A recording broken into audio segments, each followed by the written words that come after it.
ओम शांति मैंने लास्ट में बोला है, चूँकि मैं जानता हूँ कि ओम किन किन अल्फाज से मिलकर बना है और उसका तहकीक के बाद क्या मतलब निकलता है। जानकारी के तौर पर मैंने बोला है, वरना सवाब या पुण्य या नेकी की नीयत से मैंने बिल्कुल भी नहीं पढ़ा है। ओम असल में संस्कृत वर्ड है, ये शॉर्ट और छोटा नाम है।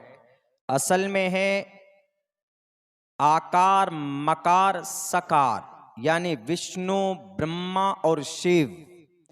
हिंदू भाइयों के यहाँ उनके अकीदे के मुताबिक ये तीन बड़े परमात्मा हैं उनके, और इन तीनों परमात्माओं का शॉर्ट नेम है ओम। हिंदू भाइयों के यहाँ उनके अकीदे के हिसाब से पैदा करने वाला खुदा अलग होता है, पालने वाला खुदा अलग होता है, मारने वाला खुदा अलग होता है। इस्लाम में इसकी गुंजाइश बिल्कुल नहीं है। इन तीनों अकीदे और कॉन्सेप्ट और आस्था का नाम विष्णु ब्रह्मा शिव है। जब आप विष्णु ब्रह्मा शिव को कुरेद कर देखेंगे, तहकीक करेंगे, एनालाइज करेंगे, उस पर रिसर्च करेंगे, अरबी में ट्रांसलेट करेंगे तो बहुत अच्छा मतलब निकल सकता है। ब्रह्मा पैदा करने वाली जात। अब इसी पैदा करने वाली जात को अरबी में लेकर जाएंगे तो मतलब निकलेगा अल खालिक। विष्णु पालने वाली जात, इसी विष्णु को अरबी में लेकर जाएं, पैदा परवरिश करने वाली जात और हस्ती, इसको अरबी में ट्रांसलेट करेंगे तो इसका मतलब निकलेगा रब्बुल आलमीन। शिव मारने वाली जात, गुस्से वाली जात, इसी का तर्जमा अगर आप अरबी में लेकर जाएंगे तो इसका मतलब और अर्थ होगा अल जब्बार, अल कहार, अल मुतकब्बिर। तो इसलिए विष्णु ब्रह्मा से मुराद मेरा विष्णु ब्रह्मा देव परमात्मा नहीं है। मेरी नीयत है ब्रह्मा से मुराद अल खालिक, विष्णु से मुराद रब्बुल आलमीन और शिव से मुराद है अल कहार, अल जब्बार। शांति का मतलब शांति, अमन, सुकून और चैन। मैंने ये मतलब मुराद लिया है जो तहकीक के बाद निकलता है। आप कहेंगे कि मौलाना अगर मतलब अच्छा है तो हिंदू भाई पढ़ते हैं विष्णु ब्रह्मा शिव, तो इसमें क्या बुराई है? माना और मतलब तो अच्छा है, हम भी बोल सकते हैं। जब मतलब अच्छा है, मीनिंग बेहतर है, तो हम भी बोल सकते हैं। तो हम नहीं बोल सकते, आप नहीं बोल सकते। एक आम इंसान को, एक आम मोमिन को not allowed to reside anywhere. आपको इसके ऊपर बात करना या पढ़ना या गुणगान गाना आपको परमिशन नहीं है। क्यों? इसलिए अल्लाह के नबी की एक हदीस है, मन तशब्बह बिकौमिन फहुव मिन्हुम। अगर आप पढ़ेंगे विष्णु ब्रह्मा शिव ओम भगवते वासुदेवाय विश्वेश्वरा आदि पुरुष अपरंपार अल्लेक पुरुष्या नमः, अगर आप पढ़ेंगे, हालांकि आप मुसलमान हैं, आप पढ़ेंगे तो देखने वाला क्या कहेगा? अरे ये हिंदू है, ये शिव का भक्त है, या विष्णु का भक्त है, या हनुमान का भक्त है, या राम का भक्त है। देखने वाला ये समझ लेगा कि ये कुछ हिंदू है, सनातन धर्मी है। तो देखने वाला यही शक करेगा। तो इसीलिए अल्लाह के नबी ने फरमाया कि मन तशब्बह बिकौमिन, कोई ऐसी कौम की मशाबहत इख्तियार करता है, किसी कौम की मशाबहत इख्तियार करता है, तो ये विष्णु ब्रह्मा शिव ओम और हनुमान चालीसा ये सब कौन पढ़ते? सनातन धर्मी पढ़ते हैं। आप पढ़ेंगे तो गोया आपका हुक्म उनमें से हो जाएगा। इसलिए not allowed according to the Islamic sharia. ओम शांति आप नहीं बोल सकते, नहीं पढ़ सकते। मैंने सिर्फ नॉलेज के लिए मैंने अपने मंत्र के अंदर इसको, खुतबे के अंदर इसको शामिल किया है। ये थोड़ी सी गलत फहमी होती है, उसके लिए मैंने ये क्लियर किया, इसको ओपन किया। मैंने कुरान करीम के एक आयत का समझ एक टुकड़ा मैंने पेश किया है। सूरह बकरा है, अलिफ लाम मीम ज़ालिकल किताबु ला रैब फीहि हुदल लिल मुत्तकीन। अलिफ लाम मीम ज़ालिकल किताबु ला रैब फीहि हुदल लिल मुत्तकीन। अल्लाह तबारक व तआला कुरान करीम की क्वालिटी को इस आयत के अंदर पेश किया है। कोई भी सामान खरीदते हैं तो उस सामान के अंदर वो सामान कैसा है, उसकी क्वालिटी कैसी है, उसके अंदर मटेरियल कैसा है, उसके अंदर की मजबूती कैसी है, उस चीज़ को हम लोगों के सामने में पेश करते हैं, पूछते हैं। क्या गड़बड़ी हो गई?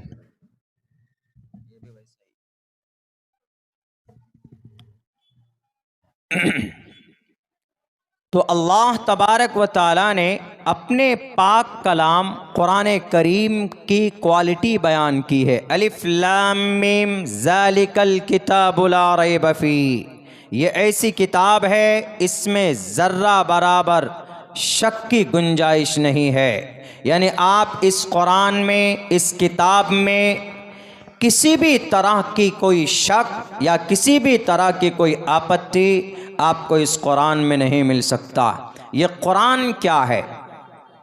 ये कुरान आया कहाँ से है? ये कुरान क्या दुनिया की और किताबों की तरह है? बहुत से लोग आज कुरान पर एलिगेशंस लगाते हैं, एतराज़ करते हैं हमारे कुरान पर जो हमारे पास है। चूँकि ये जलसा एक मदरसे के बैनर तले हो रहा है और ये मदरसा, इसमें बच्चों को कुरान की तालीम दी जाती है। इस मदरसे में बच्चे कुरान करीम की तालीम हासिल करते हैं, कुरान सीखते सिखाते हैं, पढ़ते पढ़ाते हैं। उसी कुरान के ताल्लुक़ से मुनासिब समझता हूँ कि कुछ बात की जाए। ये कुरान अल्लाह का कलाम है, इसमें कोई शक नहीं है। दुनिया में और भी किताबें हैं, दावा करने वाले करते हैं कि हमारे पास जो किताब है वो भी ईशवानी है, ईश्वरीय ग्रंथ है। हर दावा करने वाला अपने मजहबी शास्त्रों के बारे में दावा करता है। हिंदुस्तान के अंदर हमारे सनातन धर्मी भाई दावा करते हैं कि उनके पास जो वेद है, ऋग्वेद है, यजुर्वेद है, सामवेद है, अथर्ववेद है, 4 Veda, there are 4 Vedas are found in entire India. इन बर्र सगीर के अंदर कसरत के साथ 4 वेद शास्त्र हिंदू भाइयों की बड़ी किताब मानी जाती। उनका अकीदा है, उनका कहना है कि ये ईश्वरीय ग्रंथ है। लेकिन हम अगर उनसे दलील पूछते हैं कि अच्छा ठीक है, ईश्वरीय ग्रंथ है, ऋग्वेद आया कहाँ से और ऋग्वेद आया किस पर और ऋग्वेद आया कैसे, ऋग्वेद कब आया, वेदात के आने के वसाइल क्या थे, किस मकसद के लिए आए, कुछ नहीं बता सकता। आप यही सवाल कुरान से कीजिए कि कुरान तुम कैसे हो, तुम्हारी क्वालिटी कैसी है। तो कुरान क्या कहता है? ज़ालिकल किताबु ला रैब फीह। ये एक ऐसी किताब है जिसमें ज़र्रा बराबर कोई शक नहीं कर सकता। ला रैबा, there is no any kind of doubt in this Quran. इस कुरान में ज़र्रा बराबर शक नहीं कर सकता कोई। ये ऐसा कुरान और ये हिदायत के लिए अच्छा कुरान। तुम आए कहाँ से हो, आने कहाँ से, तुम्हारा असल आने की जगह कहाँ से है? Where did you come from, please tell me, we want to know. हम जानना चाहते हैं कि तुम आए कहाँ से हो। कुरान कहता है घबराओ मत, व इन्नहु लतंजीलु रब्बिल आलमीन, ये रब्बे जुल जलाल के पास से नाजिल किया गया। अच्छा, कुरान तुम आए कैसे दुनिया में, किस तरह आए? हवाई जहाज में आए कि ट्रेन में आए कि बुलेट ट्रेन में आए कि वंदे भारत में आए कि बस में आए कि कार में आए, किस में आए? ये सिर्फ समझाने के लिए है कि आदमी सफ़र करता है तो असफार के ये ज़राए, आए तुम कैसे दुनिया में? तो कुरान कहता आपका सवाल ख़त्म होगा। कुरान जवाब देता है नज़ल बिहिर रूहुल अमीन, हज़रत जिब्राइल अमीन के ज़रिए से मैं दुनिया में आया। ए कुरान तुम आए कहाँ पर? What's your place of birth? तुम्हारे आने की जगह क्या है? कहाँ पर तुम आए? किस जगह पर तुम्हारा नुज़ूल हुआ? कहाँ पर तुम आए? किस जगह पर तुम पधारे? अवतरित कहाँ पर हुआ है तुम्हारा, बताओ ज़रा। तो कुरान कहता है नज़ल अला क़ल्बिक, जनाबे मुहम्मदुर रसूलुल्लाह सल्लल्लाहु अलैहि वसल्लम के क़ल्ब अतहर पर आया हूँ मैं। अच्छा Quran, what's your purpose? What's your purpose?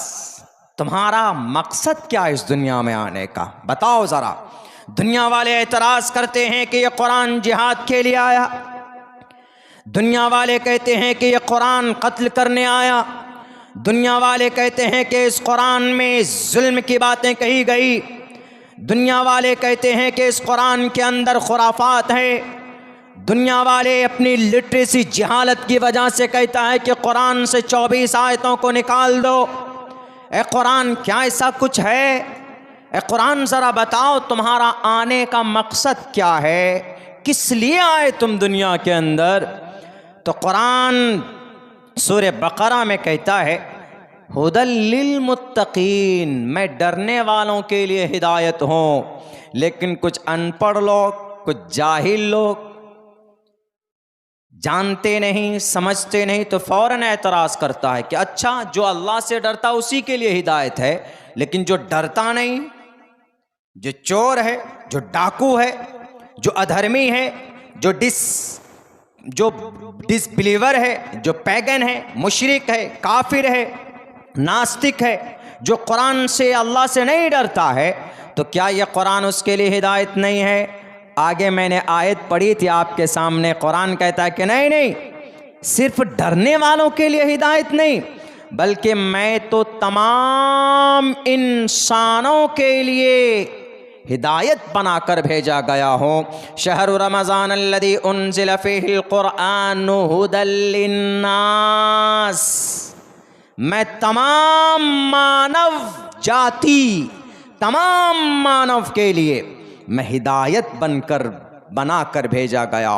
ये कुरान का तारुफ है, यह कुरान का इंट्रोडक्शन है, यह है कुरान। अच्छा, यह कुरान कब और कैसे नाजिल हुआ? जो सिर्फ ये कुरान करीम की खासियत है, बाकी दुनिया की और भी जितनी किताब, बहुत सारी किताबें हैं। यहूदी लोग,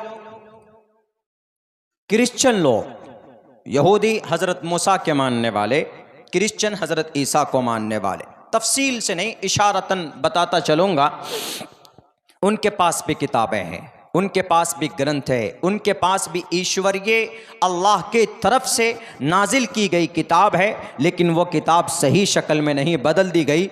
शॉर्टकट में यहूदी और क्रिश्चियन दोनों की किताब को मिलाकर आज बाइबल बोलते हैं। बाइबल में 4 किताबें दस्तयाब हैं। बाइबल में मता है, मरकस है, लूका है, यूहन्ना, बरनयास।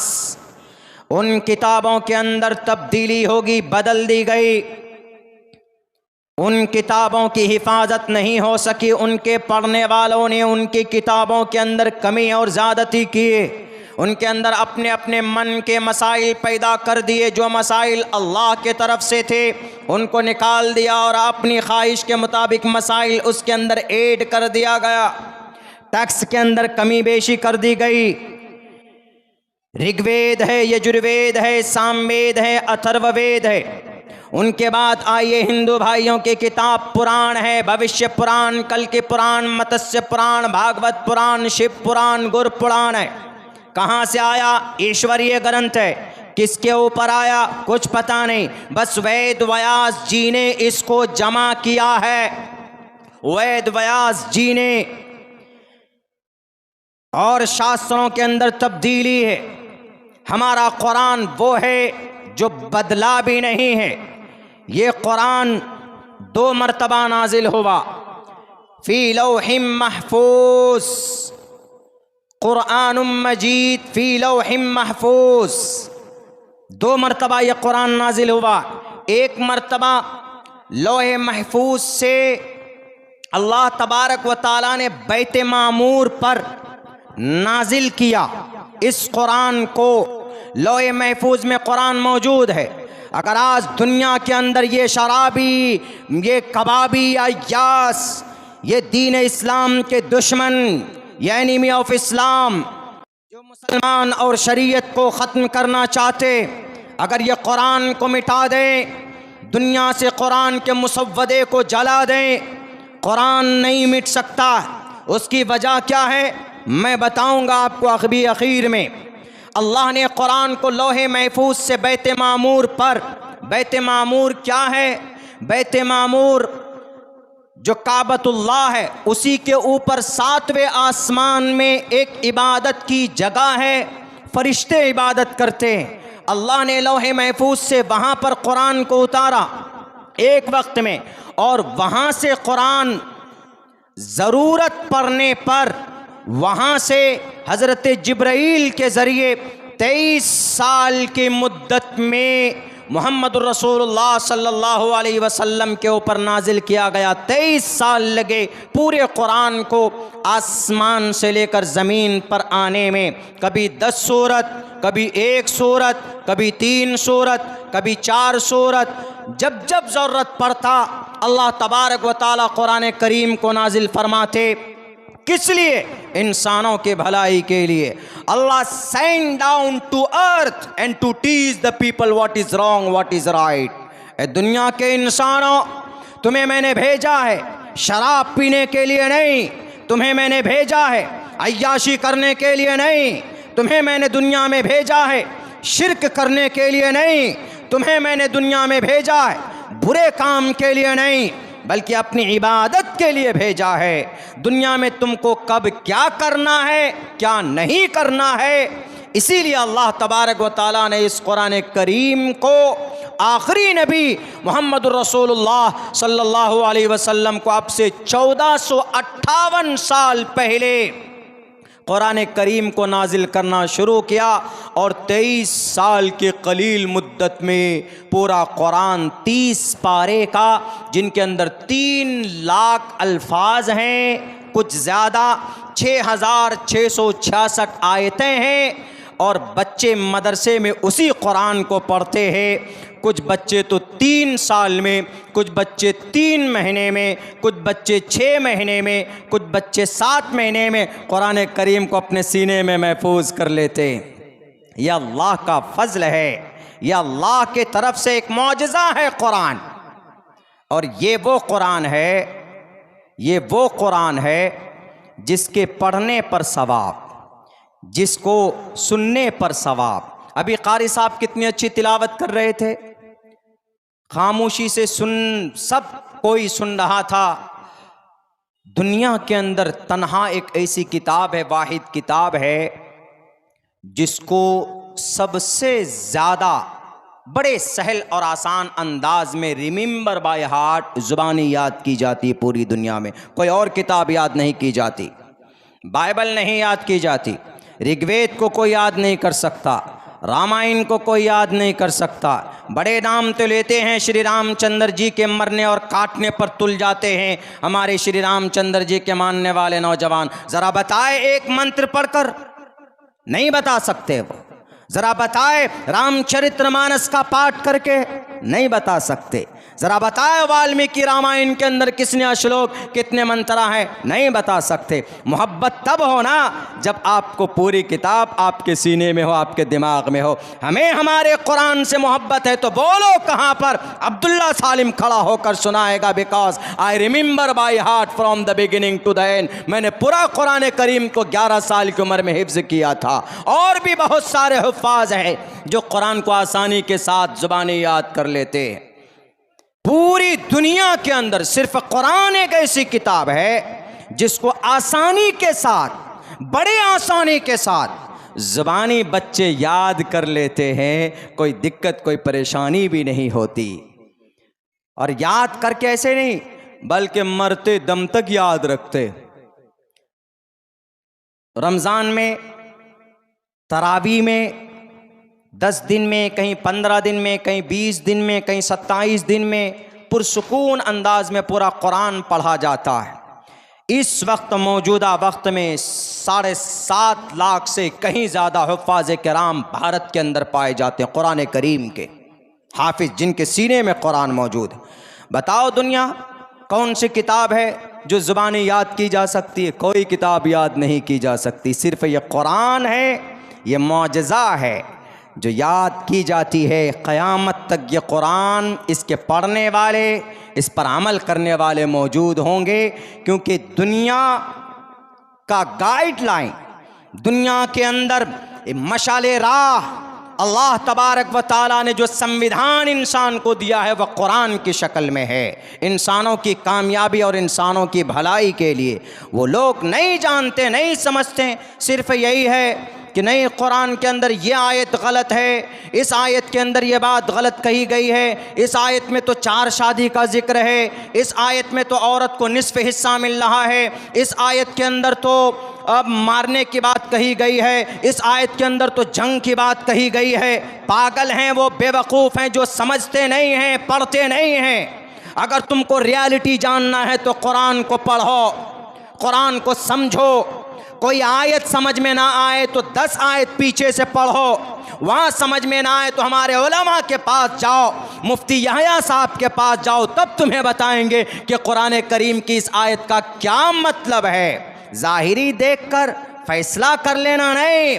कुरान किसी इंसान की लिखी हुई किताब नहीं है। कुरान किसी पार्लियामेंट में पास नहीं किया गया है। कुरान को किसी डॉक्टर भीमराव अंबेडकर एक मामूली इंसान ने नहीं बनाया है कि इसके अंदर तब्दीली कर देंगे और इसके अंदर कमी निकाल देंगे। कुरान मोहम्मद की किताब नहीं है, कुरान जिब्राइल की किताब नहीं है, कुरान किसी इंसान की किताब नहीं है। ये कुरान करीम अल्लाह का कलाम है इस ज़मीन पर। व इन्नहु लतंज़ीलु रब्बिल आलमीन, रब्बे ज़ुल जलाल के तरफ से पैदा किया गया है। इसके अंदर दुनिया के तमाम अंबिया कराम भी मिलकर भी अगर वो ये चाहे कि हम कुरान करीम का एक नुक्ता भी बदलना चाहते हैं, एक लफ्ज़ के अंदर तब्दीली करना चाहते हैं, मुसलमान तो दूर की बात है, अगर हज़रात रसूल की भी तादाद आ जाए, तमाम नबी एक तरफ मिलकर कुरान बदलना चाहें तो नहीं बदल सकते। क्यों? नबी भी वो बात बोलते हैं जो अल्लाह के तरफ से वही की जाती है। दुनिया के अंदर लिखी हुई किताबें बदली जा सकती है लेकिन कुरान नहीं बदला जा सकता। क्यों? क्योंकि कुरान अल्लाह तबारक व तआला की नाजिल की हुई किताब है। ये कुरान, इसको देखें तो सवाब, पढ़ें तो सवाब, सुने तो सवाब। बहुत प्यारी, खूबसूरत और कामयाब किताब, इंसानों की कामयाबी के लिए जो मनहज और जो बातें बताई गई वह इस कुरान करीम के अंदर है। हमारा यह कुरान, कुछ लोग कहते हैं कि मौलाना आपके कुरान करीम के अंदर ये जो आयत है ये नहीं होनी चाहिए, इसको निकाल दिया जाना चाहिए। हमने कहा क्यों? बोला इस कुरान करीम की इस आयत के अंदर तशद्दुद है, इस कुरान करीम की इस आयत के अंदर सख्ती है। मैंने कल एक बात कही थी कल के जलसे के अंदर में कि जैसे मिसाल के तौर पर कहा कि भाई जैसे जिना करने वाले हैं, जिना करने वाले हैं तो उसकी सज़ा क्या है? उसकी सज़ा क्या है? पूछिए जिना करने वाले की सज़ा क्या? दुनिया में पूछिए कि अगर कोई जिना करता उसकी सज़ा क्या है? कोई मुतय्यन सज़ा किसी मुल्क में नहीं है, कमी बेशी होती रहती है। 6 साल 10 साल के अंदर कभी कोई कानून होता है, फिर बदल कर कोई और कानून आ जाता है, संशोधन हो जाता है कानून में। हमारे भारत के अंदर खुद जिना के, रेप की कुछ और सज़ा थी, अब बदल कर कुछ और सज़ा हो गई है। लेकिन कुरान करीम एक सज़ा देता है। कुरान कहता है अज़्ज़ानियतु वज़्ज़ानी फ़ज्लिदू कुल्ल वाहिदिम मिनहुमा मिअत जल्द वला तअख़ुज़ुकुम बिहिमा रअफ़तुन फ़ी दीनिल्लाह इन कुंतुम तुअमिनून बिल्लाहि वल यौमिल आखिर वलयशहद अज़ाबहुमा ताइफ़तुम मिनल मुअमिनीन। 18 पारवे में सूरे नूर है, उसके अंदर अल्लाह तबारक व तआला कहता है अगर कोई जिना करने वाली औरत और मर्द जिना करते हैं वो, तो उन दोनों को लोगों की एक जमात के बीच, उम्मत मुस्लिमा के एक जमात के बीच में उनको 100 कोड़े लगाओ, चमड़े के कोड़े, ऐसे वैसे नहीं, 100 कोड़े ज़ोर से मारे जाएं, तड़पता रहे, लोगों के सामने चीखता रहे और लोगों को देखना चाहिए वलयशहद अज़ाबहुमा ताइफ़तुम मिनल मुअमिनीन, ताकि दूसरा कोई देखने वाला जिना करने की उसकी जुर्रत ना हो, उसकी हिम्मत ना हो।